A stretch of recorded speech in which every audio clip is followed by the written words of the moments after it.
Hello and I welcome you to Vigyan recharge. इस video में हम जानेंगे कि स्पाइडरमैन यानी मक्कड़ मानव के पास जो पावर्स हैं, क्या विज्ञान के हिसाब से वो सही हैं? मतलब अगर मकड़ी काट ले तो क्या होगा, जाला कैसे बनता है, कहां से निकलता है, स्पाइडरमैन दीवार पे कैसे चलता है, और एक मरियल से शरीर में इतनी जान कहां से आ गई, क्या बिना मांसपेशियों के ये संभव है? मतलब आपको स्पाइडरमैन से जुड़े हुए हर उस सवाल का जवाब इस वीडियो में मिल जाएगा जो आपके दिमाग में कभी न कभी आया होगा। आइए विस्तार से सब कुछ बताता हूँ। 2002 में जब मैंने स्पाइडरमैन मूवी देखी तब मैं 11वीं क्लास में पढ़ता था और मात्र 30 रुपए का टिकट आया था। भाई साहब क्या बवाल चीज थी वो पिक्चर, क्योंकि उससे पहले मकड़ियों की इतनी चर्चा ये कहाँ सुनने को मिलती थी। अब जब मकड़ियों का जिक्र हो ही गया है तो जरा ये जान लेते हैं कि पीटर पार्कर नाम का डेढ़ पसली रेडियो एक्टिव मकड़ी के काटने से खली कैसे बन गया, ऐसा बॉडी में कौन सा टॉनिक चला गया, चलो पता करते हैं। और ये भी पता करेंगे कि रेडियो एक्टिव मकड़ी क्या ये जानकारी सही भी है, और अगर है तो हमारे किस काम की, आओ बताता हूँ। इस सीन को ध्यान से देखो। ये मकड़ी जो करेगी छेद इन पीटर पार्कर्स चमड़ी, मतलब अपने दांत घोंपने के बाद ये कुछ अति ऊर्जावान रसायनों को पीटर पार्कर के शरीर में छोड़ देती है, ठीक है जी। लेकिन उन रसायनों की वजह से जो शक्तियाँ अपने नए नवेले मक्कड़ मानव के अंदर आने वाली हैं, अगर आपने ध्यान दिया हो तो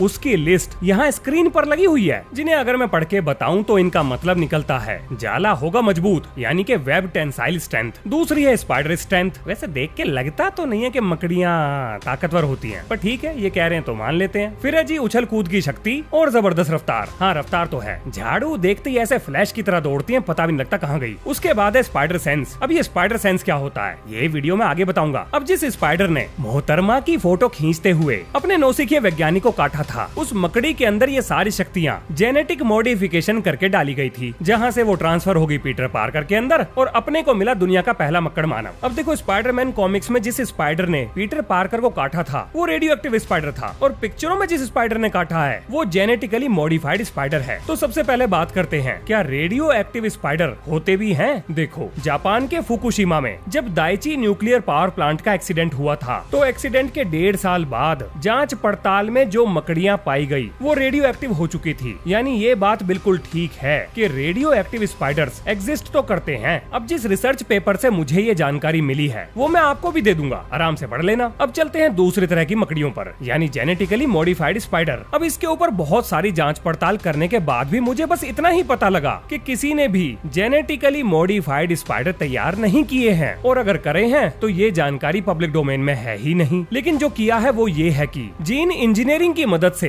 बकरी के जीन्स को मॉडिफाइड करके, मतलब उसके अंदर स्पाइडर की खूबियां डालकर बकरी के दूध से मकड़ी का जाला बनाने का प्रयास किया गया है, जिसमें कामयाबी हासिल हो चुकी है। अब ऐसा उन्होंने क्यों करा, कैसे करा, वो इस वीडियो का विषय नहीं है, पर उससे जुड़ा हुआ एक कागज पत्तर मैं आपको व्हाट्सएप चैनल पे दे दूंगा, आप पढ़ सकते हो। आगे चलते हैं। अब अगला सवाल ये आता है कि मान लेते हैं कि अपने पास मकड़ी काटने के लिए बिल्कुल तैयार है, तो क्या मकड़ी के काटने से किसी मकड़ी की खूबियां काटे जाने वाले प्राणी के अंदर पहुंच सकती हैं? वेल यहाँ पर धोखा हो गया। आज तक जितनी भी रिसर्च हुई है उसके हिसाब से मकड़ियों के काटने से मनुष्यों का डीएनए नहीं बदल सकता, बिल्कुल भी नहीं बदल सकता। इसका क्या मतलब हुआ? सब मिलके पागल बना रहे हैं हमारा। निराश होने की जरूरत नहीं है, कुछ सुपर पावर हैं जो कि मकड़ी के काटने से शरीर में आ जाएंगी। जानना चाहोगे? सुनो, जैसे ही कोई जहरीली मकड़ी काटेगी उसके कुछ ही देर में खुजली, सूजन, उल्टियाँ, ये सारे बदलाव आपको अपने शरीर में महसूस होंगे, जिसमें से मुझे लगता नहीं है कि कोई भी अपराध के खिलाफ लड़ने में आपके काम आएगा। पर एक बार के लिए मान लेते हैं कि भैया हमारे पास उतना ज्ञान है ही नहीं जितना मार्वल वाले लेके बैठे हैं। उन्होंने कोई इस तरह का स्पाइडर तैयार करा जिसका बस यही काम धंधा था कि जिसको काटे उसका डीएनए मॉडिफाई हो जाए। तो मान लेते हैं कि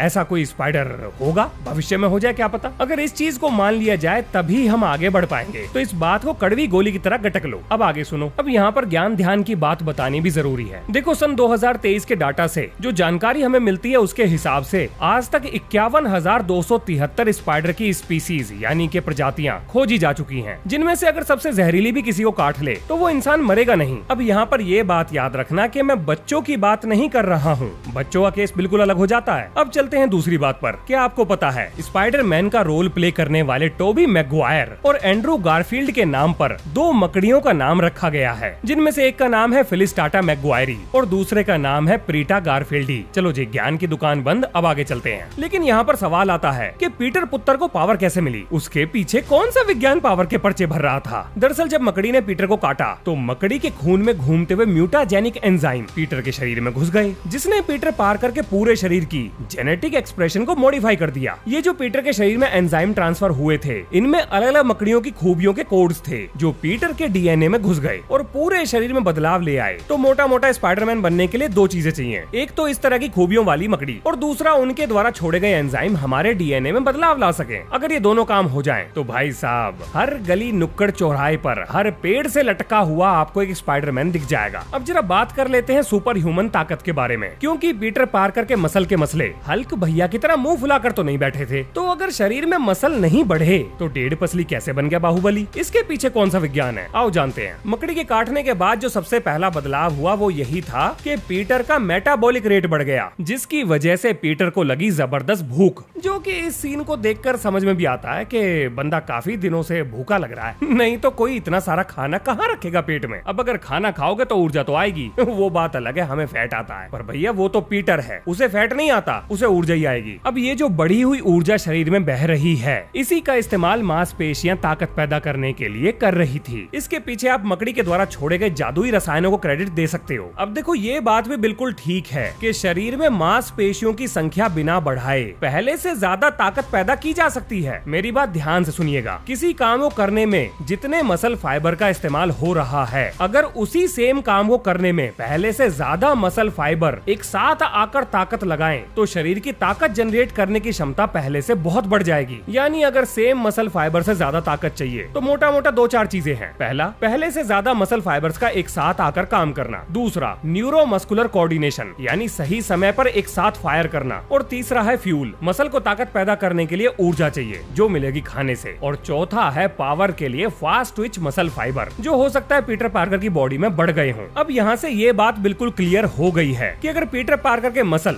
हल्क की तरह ना भी फूले तो भी वो ताकत जनरेट तो कर सकता है। विज्ञान इस चीज को सपोर्ट करता है, लेकिन ये मसल कितना दबाव या कितना खिंचाव झेल सकते हैं ये तो हमने मूवीज में देख ही लिया है। लेकिन इसके पीछे भी तो कोई लॉजिक होना चाहिए। हाँ जी बिल्कुल है, सुनो ध्यान से। ये बात तो रिसर्च से पता लग चुकी है कि कुछ मकड़ियों का जाला स्टील से भी ज्यादा मजबूत होता है, और मैं पाउंड पर पाउंड की बात कर रहा हूँ। अब इस बात का क्या मतलब है? यानी अगर आप 1 इंच मोटा 1 मीटर लंबा स्टील का तार लोगे तो सेम लंबाई और सेम मोटाई का मकड़ी का जाला स्टील से 5 गुना ज्यादा स्ट्रॉन्ग होगा। अब ये धागा बनता है प्रोटीन से, और हमारी मांसपेशियां भी प्रोटीन से बनती हैं। तो हो सकता है पीटर पार्कर की मसल जेनेटिक मॉडिफिकेशन की वजह से उतनी ही तगड़ी हो गई हो जितना कि मकड़ी का जाला स्टील के मुकाबले होता है, जिसका सबूत इस सीन को देखकर पता लगता है। अब ट्रेन को रोकना कोई मामूली काम थोड़ी है। अब यहाँ पर ये बात भी ध्यान देने लायक है कि अगर मांसपेशियां तगड़ी हुई हैं, तो हड्डियों का स्ट्रक्चर भी तगड़ा हुआ होगा। बोन डेंसिटी और बोन स्ट्रेंथ दोनों में बदलाव आए होंगे, क्योंकि सिर्फ मांसपेशियों से तो काम ना चलने वाला। इसीलिए अपना मक्कड़ मानव पूरे शहर में जाले फेंक फेंक कर बड़े आराम से कलाबाजियां करता हुआ घूमता है, क्योंकि ऐसी कलाबाजी में जो शरीर पर जी फोर्स लगेगा उसे आम इंसान झेल नहीं पाएगा। हड्डियों के जोड़ टूट जाएंगे, मांसपेशियां उखड़ जाएंगी। तो मुझे लगता है आपको समझ में आ गया होगा कि मैं क्या कहना चाह रहा हूँ। आगे चलते हैं। अब जरा बात करते हैं कि वो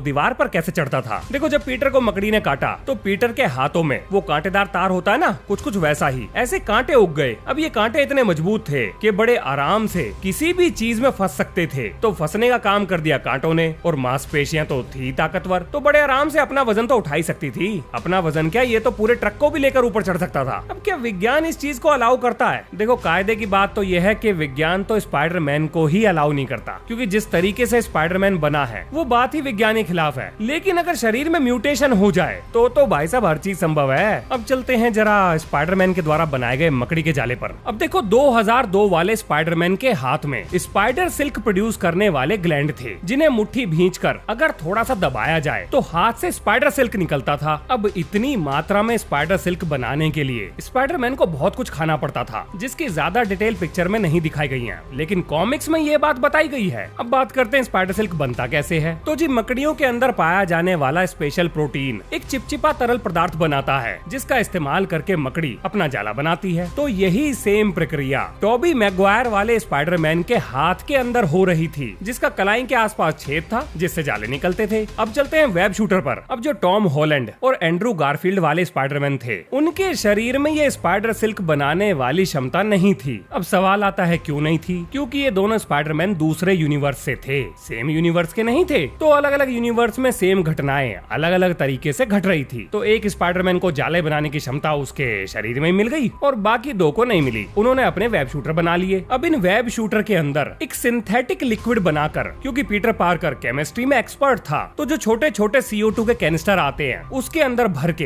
प्रेशर को बढ़ाकर अपनी रिस्ट पे एक वेब शूटर लगा लिया, जिसका बटन दबाने पर वो जाला छोड़ने लगा। अब ये जो जाला वेब शूटर से निकल रहा था ये भी स्टील से 5 गुना ज्यादा तगड़ा था। अब क्या इस तरह की कोई मशीन बनाई जा सकती है जो इस तरीके से पिचकारी मार सके? तो हाँ जी बिल्कुल। अब क्या ऐसा कोई मटेरियल बनाया जा सकता है जो स्टील से ज्यादा तगड़ा हो? तो ये भी संभव है। अब क्या ऐसा हो सकता है कि ये मटेरियल मकड़ी के जाले की तरह व्यवहार करे? अब इसके बारे में कहना मुश्किल है, लेकिन अगर मार्वल वाले कह रहे हैं तो एडजस्ट कर लेते हैं इस बात को भी। अब इस जाले के अंदर चिपकने की इतनी ज्यादा क्षमता कहाँ से आ गई? मतलब जैसा कि हम पिक्चरों में देख चुके हैं कि जहाँ ये जाला चिपका वहाँ बस चिपक ही गया, इतनी आसानी से नहीं छूटता था। तो देखो इसके पीछे जो एक्सप्लेनेशन दी गई है वो ये कि जैसे ही ये जाला किसी चीज पर गिरता था तो ये उस चीज के साथ इंटरमोलिकुलर बॉन्ड बना लेता था। अब क्या ये संभव है? तो हाँ जी बिल्कुल संभव है। अगर दो चीजों के एटम एक दूसरे पर विरोधाभासी फोर्स नहीं लगा रहे हैं तो वो मर्ज हो जाएंगे, एक दूसरे में फ्यूज हो जाएंगे और एक ही मटेरियल बन जाएंगे। तो इन जाले जूलों के चिपकने के पीछे का कारण यही होगा। इसके अलावा और कोई भी पॉसिबल एक्सप्लेनेशन इसकी नहीं बन सकती। अब बात करते हैं स्पाइडर सेंस की, क्योंकि हमने सिक्स सेंस के बारे में तो सुन रखा है। ये स्पाइडर सेंस क्या चीज है आओ बता देता हूँ। देखो जो असली के मक्कड़ होते हैं यानी मकड़ी, उसके शरीर पर छोटे छोटे बाल होते हैं जिन्हें हम कहते हैं ट्रीचो। क्या है ये कहाँ से लाते हैं ऐसे ऐसे शब्द? मैं स्क्रीन पे लगा रहा हूँ, अपने हिसाब से पढ़ लेना, मतलब जो भी है ये। तो भैया ये जो बाल होते हैं यही है स्पाइडी सेंस। अब जैसे ही आसपास के वातावरण में कोई भी बदलाव आता है ये बाल टिंगल करना शुरू कर देते हैं, मतलब हिलना। और जैसे ही ये बाल हिलते हैं शरीर में वाइब्रेशन शुरू होते हैं और पता लग जाता है कि आसपास कुछ गड़बड़ हो रही है। इसी को स्पाइडी सेंस कहते हैं। अब क्योंकि मकड़ियों के पास अपने शिकार को पकड़ने के लिए ये वाली एबिलिटी पहले से ही है, तो यही सेम एबिलिटी पीटर पार्कर को भी ट्रांसफर हो गई। इसी को स्पाइडी सेंस कहते हैं। अब देखो जैसा कि हम जानते हैं कि पहली स्पाइडरमैन मूवी में, मतलब सन 2002 वाली, एक 14 सितंबर 1977 को भी आई थी, उसकी बात नहीं कर रहा हूँ। तो जी 2002 वाली में हम ये जानते हैं कि पीटर पार्कर की आंखों में भी बदलाव आया था। तो क्या बदलाव आया था जरा उसके बारे में भी जान लेते हैं। तो भाई साहब पीटर पार्कर की आंखों में फोटो रिसेप्टर्स की संख्या बढ़ गई थी। बोले तो रॉड्स और कोन्स दोनों बढ़ गए थे। अब ये जो कोन है ये तो रंगों के बीच में भेद करने के लिए काम आता है, और जो रॉड्स है वो अंधेरे में देखने के लिए काम आता है। अब मकड़ी अंधेरे में देख सकती है। अब यहाँ पर ये बात भी पता होनी चाहिए कि कुछ मकड़ियाँ ऐसी होती हैं जिनकी आंखें और मकड़ियों से बेहतर हैं, लेकिन कुछ ऐसी भी हैं जिनकी आंखें इंसानों के मुकाबले काफी कमजोर हैं। तो यहाँ पर हम मान लेते हैं कि भैया जो स्पाइडरमैन के अंदर